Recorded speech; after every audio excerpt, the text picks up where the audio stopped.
양양군을 제외한 도내 해수욕장이 모두 폐장했습니다. 지난해보다 피서객이 줄었는데 올해 처음 야간 개장을 한 속초시는 크게 늘었습니다. 강릉 안인화력발전소 건설을 두고 민원이 끊이지 않자 강릉시의회가 행정사무조사를 벌이기로 했습니다. 다음 달쯤 조사가 시작됩니다. 속초의 한 종합병원이 오진과 과잉진료 논란에 휩싸였습니다. 일부 환자들이 고가의 비급여 진료로 피해를 봤다며 경찰에 수사를 요청했습니다. 문화재청이 정선 정암사 수만호탑의 국보 승격 여부를 판단하기 위해 현지 실사를 벌였습니다. 승격 여부는 10월이나 11월쯤 결정됩니다. 시청자 여러분 안녕하십니까? 뉴스데스크 강원입니다. 양양 지역을 제외한 강원 동해안 해수욕장이 폐장했습니다. 피서객 2천만 명이 찾아올 걸로 기대했지만 지난해 1,809만 명보다 오히려 더 줄었습니다. 배연환 기자입니다. 해수욕장은 폐장했지만 늦더위를 식히려는 피서객들이 바다를 찾았습니다.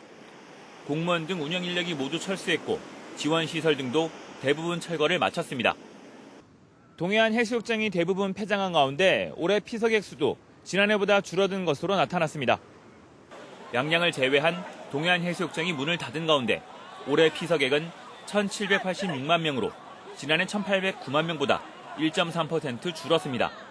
지난 2015년 2,578만 명에서 해마다 줄어들고 있습니다.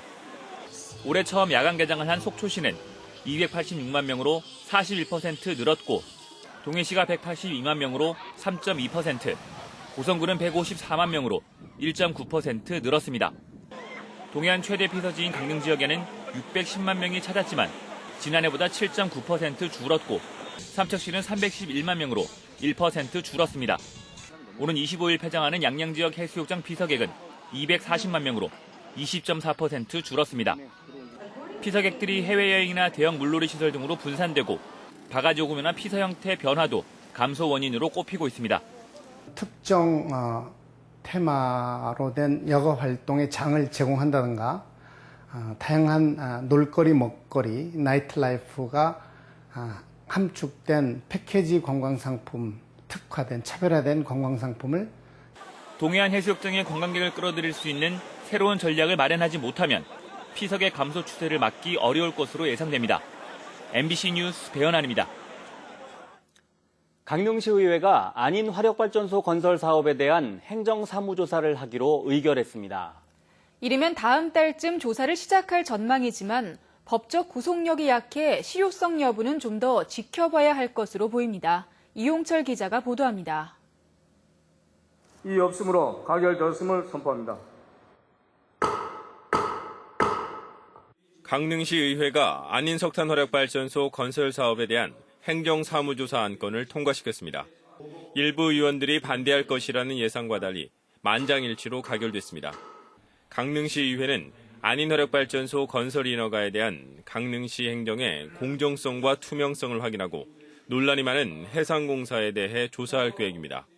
이번 회기 내에 이 조사 안건을 어디서 다룰 것인가 하는 부분들을 특위를 결정을 하고 그 인원과 대상도 결정을 하고 가능하면 이번 회기가 끝나는 즉시 특별위원회를 소집을 해서 안인화력발전소 공사에 대한 여러 가지 문제를 제기했던 안인어촌계는 시의회의 이번 결정을 반겼습니다.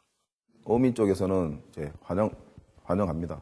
저희들도 이제 이때까지 준비한 자료라든가 이런 부분에 대해서 적극적으로 자료를 드릴 거고, 그래서 그 부분에 대해서 의원님들한테도 적극적으로 이렇게 말씀을 드리도록 하겠습니다.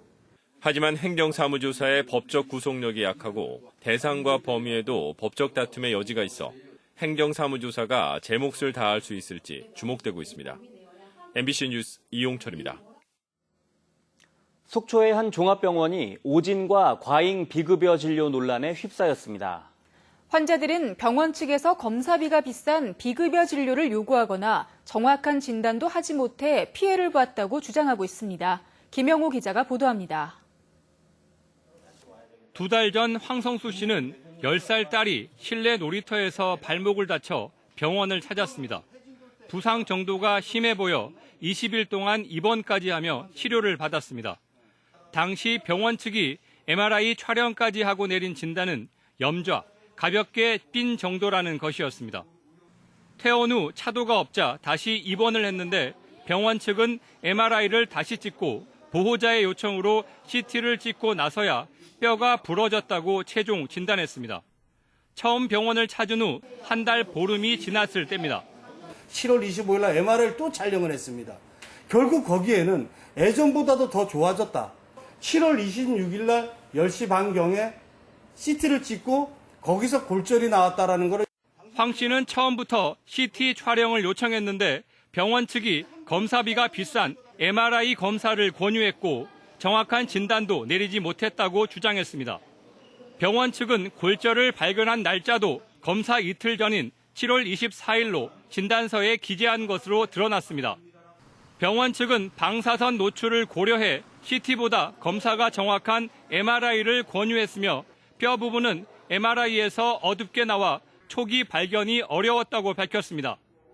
진단서 날짜가 잘못 기재된 것은 병원 측 실수라고 덧붙였습니다. 거부할 수 있는 부분이 얼마든지 있는데 그렇게 하지도 않았을 뿐더러 왜 촬영해놓고 뒤에 가서 돈이 많이 나오니까 이 가행진료 아니냐고 이야기하시는 분들이 많죠. 해당 병원은 지난해 경영진이 바뀌었는데 현재 환자 10여 명은 의료보험 적용 대상이 아닌 비급여 진료에 대해 경찰에 수사를 요청한 상태입니다. MBC 뉴스 김영호입니다. 태백시가 추진하고 있는 1,500명 수용 규모의 교정시설 유치가 속도를 내고 있습니다. 유태호 태백시장은 오늘 보고회를 열고 지난달부터 법무부 관계자들이 태백시를 방문해 최종 검토 대상지 3곳을 둘러봤으며 법무부 부지선정위원회의 공식적인 의결과 예비 타당성 면제 승인 등의 중요한 행정 절차가 남았다고 설명했습니다. 태백시는 올해 1월부터 교정시설 유치위원회를 가동해 지난 4월 법무부에 주민 11,600여 명의 유치 동의 서명을 받아 법무부에 제출했습니다. 공직선거법 위반 혐의로 기소된 고성군수와 속초시장의 2심 선고가 오는 28일 내려집니다. 춘천지방법원 재판부는 지난 14일 이경일 고성군수와 김철수 속초시장에 대한 결심 공판 최종 변론을 진행했으며 검찰은 이경일 군수에게 징역 2년, 김철수 시장에겐 벌금 700만 원을 각각 구형했습니다. 지난 5월 말 열린 1심 선고에선 선거운동원들에게 법정수당 외 수당을 지급한 혐의로 이경일 고성군수는 징역 8개월, 김철수 속초시장은 선거방송 토론회에서 허위 사실을 공표한 혐의로 벌금 300만 원의 선고유예를 받았습니다. 보물 제410호인 정선 정암사의 수만호탑을 국보로 승격하기 위한 절차가 진행되고 있습니다. 오늘 문화재위원들이 수만호탑을 찾아 현지 실사를 벌였는데 승격 여부는 오는 10월이나 11월쯤 결정될 예정입니다. 홍한표 기자가 보도합니다. 정선군 고한읍 한백산 자락에 자리 잡은 천년 고차의 정암사. 신라시대 자장 율사가 창건한 사찰로 전해지고 있습니다. 정선 정암사는 불상 대신 부처님의 진신사리를 모신 국내 5대 정멸 보궁의 하나로 손꼽히고 있습니다. 보물 제410호인 정암사 수만호탑은 만호석으로 쌓은 탑이라는 뜻으로 잘 다듬은 돌을 벽돌처럼 쌓은 7층 모전 석탑입니다. 청동으로 만든 머리 장식인 상륜부도 온전한 모습으로 남아있습니다. 종교적인 어떤 그런 의미로 봤을 때 남할 여초의 어떤 그런 시대적 배경으로 충분히 국보로서의 성격 가치가 있다고 이렇게 보고 있습니다. 문화재청 문화재 전문위원들이 정암사를 찾아 수만호탑을 둘러봤습니다. 정선군이 지난 3월 제출한 수만호탑의 국보 승격 신청서를 토대로 문화재와 학술적 가치를 직접 확인했습니다. 수만호탑의 국보 승격 도전은 2011년과 2013년에 이어 이번이 세 번째입니다. 정교하고 세련된 고려시대 모전석탑의 특징이 잘 보존돼 있지만 학술적, 역사적 근거가 부족해 번번이 실패했습니다. 정선군은 그동안 학술대회를 토대로 자료집을 발간하고 최근 정밀 발굴 조사를 통해 고려시대 유물들을 대거 발굴했습니다.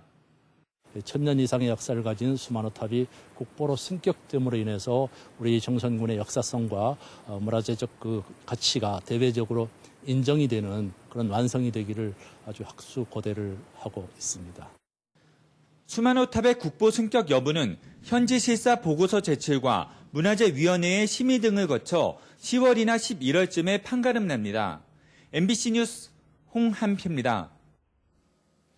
강원도 주요 현안 사업의 성과가 곧 드러날 전망입니다.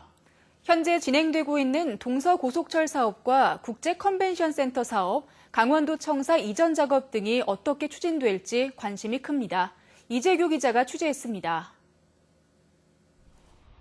강원도의 30년 수건 사업이던 춘천 속초 동서고속철도 사업 추진 여부가 빠르면 이번 주 결정됩니다. 기획재정부는 이번 주에 총사업비 심의위원회를 개최할 예정입니다. 위원회에서 총사업비 심의가 마무리되면 올해 안에 기본 설계를 시작할 수 있습니다.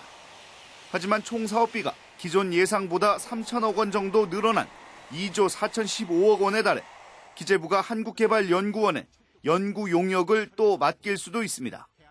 그렇게 되면 사업은 또 반년 이상 지연될 우려가 큽니다. 강원도청사 이전 문제도 2천억 원 이상 사업비가 드는 큰 사업입니다. 도청 본관 건물의 안전등급이 C등급으로 나온 데다 공무원 수에 비해 공간이 좁아 보수와 이전 얘기가 오래전부터 나왔습니다.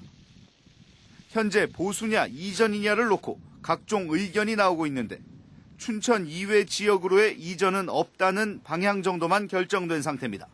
지금 현 위치에 다시 짓거나 아니면 춘천 시내에서, 춘천 관내에서 적절한 부지를 찾아서 옮기는 방안을 검토 중에 있고요. 레고랜드 사업 부지에 들어설 강원 국제 컨벤션 센터 건립 사업도 지켜볼 사안입니다. 현재 1차 관문인 산자부 심의를 통과했습니다. 강원도는 이달 안에 행안부 타당성 조사를 의뢰하고 올해 안에 중앙투자심사를 마무리한다는 계획입니다. 동서고속철부터 컨벤션센터, 강원도청사 이전 문제까지 강원도가 이 현안들을 어떻게 처리할지 늦어도 올해 안에 모두 판가름 날 전망입니다. MBC 뉴스 이재규입니다.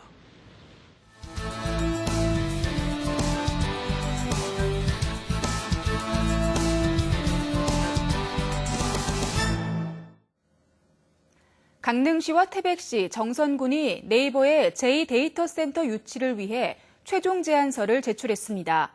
이들 시군이 제안한 사업 부지는 강릉시가 경포 인근 20만 제곱미터, 태백시는 동점 산업단지 12만 제곱미터, 정선군은 신동읍 방제리 일원 45만여 제곱미터입니다. 제2데이터센터 유치 전에는 원주와 평창 등을 비롯해 전국 96개 지자체와 민간 사업자도 제안서를 제출한 것으로 전해졌습니다. 네이버는 다음 달 우선 협상자를 선정하고 내년부터 5,400억 원을 투자해 2022년까지 시설을 완공할 예정입니다. 설악산 오색 케이블카 사업에 대한 환경 영향평가 심사 결과 발표를 앞두고 조속한 사업 추진을 요구하는 목소리가 높아지고 있습니다. 한국지체장애인협회는 오늘 성명서를 내고 친환경 설악산 오색 케이블카는 장애인은 물론 어린이와 노인 등에게 문화 향유의 권리를 보장하는 것으로 환경 영향평가 동의를 요청했습니다. 또 청와대 홈페이지에서는 오색 케이블카 설치를 바라는 국민 청원이 접수돼 국민들의 동의를 받고 있습니다.